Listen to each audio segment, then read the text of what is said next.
Order! Order! You are an incorrigible delinquent at times. Behave yourself, man! Well, Tory MPs are calling him dangerous, an unelected, foul-mouthed oaf, a man who isn't even thought to belong to a political party, who's been found in contempt of Parliament and has never played by any of the rules. Yet the Prime Minister's special advisor, Dominic Cummings, is regarded by many as the real power behind the throne, the man who's driving Boris Johnson's populist politics and his risky all-or-nothing Brexit strategy too. Ed Howker has more. You don't know what you're doing, do you, any of you? This is embarrassing. You've committed the classic cardinal sin of any failed coup. You didn't secure the support of your military first, and you didn't seize the state broadcaster. In turns, scornful, determined, ingenious, reckless. Earlier this year, Benedict Cumberbatch flatteringly portrayed Dominic Cummings as the mastermind of Britain's vote to leave the European Union. And the dramatics have followed Dominic Cummings into Downing Street. Today being played out live on TV. At the heart of Number 10 is the Prime Minister's senior advisor, an unelected, foul-mouthed oaf. Advisers advise, ministers decide. Can I ask the Prime Minister to bear that statement closely in mind in relation to his own chief adviser, Dominic Cummings? Some credit him with the government's plans to prorogue Parliament, prioritise health and police spending, and the plan to purge Tories who object to a no-deal EU exit from the party.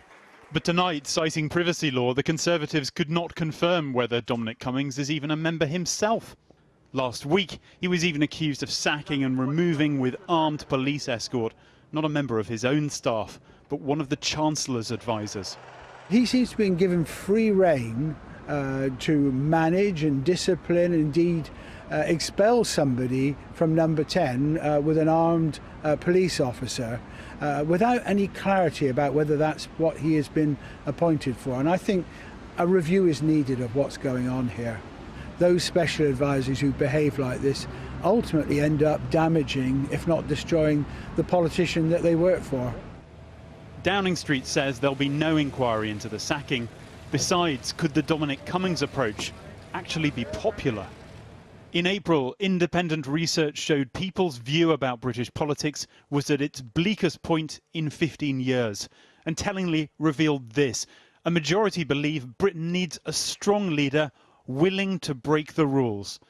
And more than 40% believe the country's problems could be dealt with more effectively if the government didn't have to worry so much about votes in Parliament. Mr. Cummings seems to share the disdain. Political bureaucracies tend to select for narcissists and for certain kinds of bureaucratic mentality. And look around Parliament. What are the kind of people that get ahead? They tend to be people who are glib, who enjoy public speaking, enjoy networking. Lots of judgments are made on the basis of speeches and jokes. A year after this speech, Dominic Cummings became campaign director of Vote Leave. And at the heart of that referendum, these ads, the public element of the campaign. That's enough to build a new hospital every week. But in addition, Vote Leave pushed out millions of these controversial, targeted Facebook ads. They won, of course, but faced sanction from the Electoral Commission. And last year, when he refused to appear before the fake news inquiry, Dominic Cummings was held in contempt of Parliament. Perhaps we're discovering the feeling's mutual.